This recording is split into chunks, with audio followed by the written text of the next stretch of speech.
काही जण खूप स्पेशल असतात, काही जण इतकी छान असतात ना, की लोकं त्यांच्यावर त्यासाठीच प्रेम करतात. आता खालचा व्हिडिओ जर बघितला तर विराट कोहलीचं इतकं कौतुक करावंसं वाटलं, की विरोधात हार्दिक पांड्या खेळत होता, तरी पण त्याला त्याचं दुःख कळत होतं. कारण एक कुठलंही क्षेत्र असू दे, क्रिकेटचं असू द्यात किंवा दुसऱ्याही कुठल्याही क्षेत्रात जर तुम्ही काम करत असाल, तिथं फार 100% द्यावं लागतं.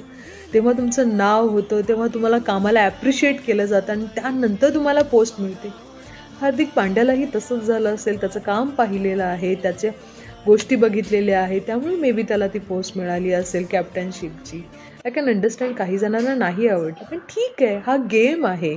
आपण आपला प्लेयर आहे, तो आपल्या इंडियन टीमचा आहे. नंतर तो दुसऱ्या देशात पण खेळायला जाणार आहे.